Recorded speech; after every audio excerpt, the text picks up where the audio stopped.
تو یہ جو مرد زیادہ رہتے ہیں نا عورتوں کے ساتھ، زیادہ وقت گزارتے ہیں، زیادہ داستانیں سنتے ہیں، ان میں وہ ساری چیزیں پیدا ہو جاتی ہیں۔ آپ نے ناراض نہیں ہونا، میں دعوے سے کہتا ہوں کہ جو جوان اپنی اماں کے اور ابا کے شکوے کرنے لگ جاتا ہے نا، اس نے 1.5 گھنٹہ باتیں سنی ہیں بیوی کی، ایسے مفت میں نہیں شکوے کر رہا، اس نے ہلکا ہلکا کہیں جی بھی کیا ہے، تو تب یہ ساری کہانیوں نے جنم لیا۔ آپ جس کی صحبت میں بیٹھیں گے اس کا کچھ نہ کچھ اثر ہے، بلکہ عارف رومی تو کہتے ہیں کہ شیر کے بچے کو بکریوں میں چھوڑ دو، بکری بن جائے گا۔ شیر کے بچے کو بکریوں میں چھوڑو، وہ بکری ہے، اس لیے کہ شیروں کی صحبت بندے کو شیر بناتی ہے۔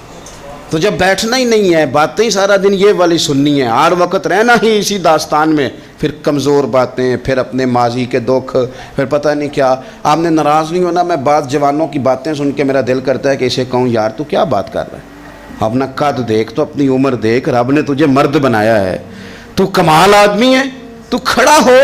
اگر اس طرح امت مسلمہ کے نوجوان رہیں گے تو میدانوں میں کس سے نکلنا ہے؟ بات بات پہ رو جانا، بات بات پہ سہم جانا، حالات کے سہمے ہوئے لوگوں کو بتا دو حالات بدل جاتے ہیں، ایک جیسے نہیں رہتے۔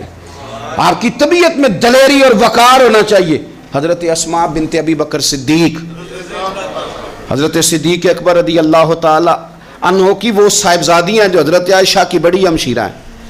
رات کو غار ثور میں مرد جاتے ڈرتے ہیں، آج بھی ڈرتے ہیں، اور جناب اسماء نبی پاک کی روٹی لے کے جایا کرتی تھی۔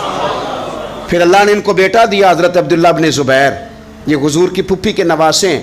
حضرت زبیر بن عوام عشرہ مبشرہ صحابی ہیں، ان کے بیٹے ہیں، اور یہ وہ خوش بخت جوان ہے جس کو گٹی نبی پاک نے اپنے لعاب دہن سے عطا فرمائی۔ یزیدی فوجوں کے خلاف امام حسین کے بعد جو آدمی باقاعدہ مرتب فوج کے ساتھ میدان میں آئے وہ حضرت عبداللہ ابن زبیر ہیں، مرتب کر کے اپنا لشکر لے کے نکلے۔ حضرت اسماء بوڑھی ہو گئی تھی، 90 سال عمر تھی، نظر نہیں آتا تھا۔ حضرت عبداللہ ابن زبیر جب لڑے یزیدی فوجوں کے خلاف تو کچھ ساتھی شہید ہو گئے، کچھ کے قدم پیچھے ہٹ گئے۔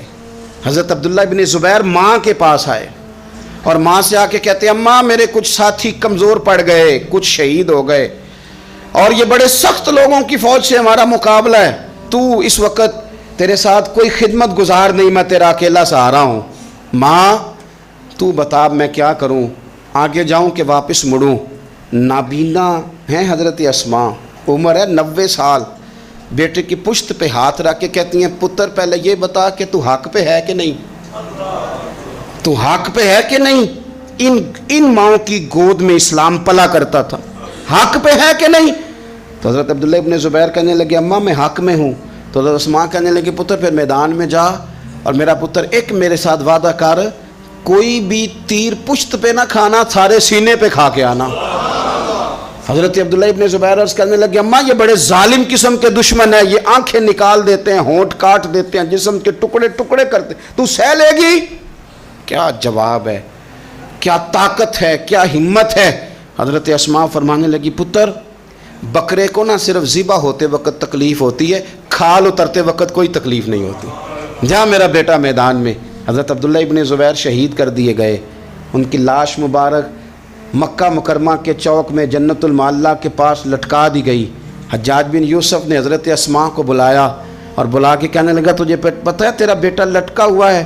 فرمانے لگی ہاں مجھے پتہ ہے، یہ بچپن سے ہی شاہ سوار ہے، یہ گھوڑوں پہ رہنا ہی پسند کرتا تھا۔ اور پھر کیا جملہ کہا، حجاج کے لوگ کہتے ہیں یہ فوجوں میں اور تلواروں کی جھنکار میں کبھی نہیں کانپا تھا، پر حضرت اسماء جو نابینا ہیں ان کے جملوں نے نرزہ طاری کر دیا۔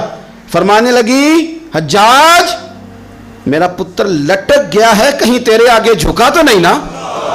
لٹک ہی گیا ہے، جھکا تو نہیں میرا پتر؟ 14 دن تک لٹکے رہے، لاش مبارک لٹکی رہی، لیکن حضور کا لعاب دہن تھا نا، لوگ کہتے ہیں قریب سے گزرتے تھے تو دور دور تک خوشبوئیں پھیلی ہوئی۔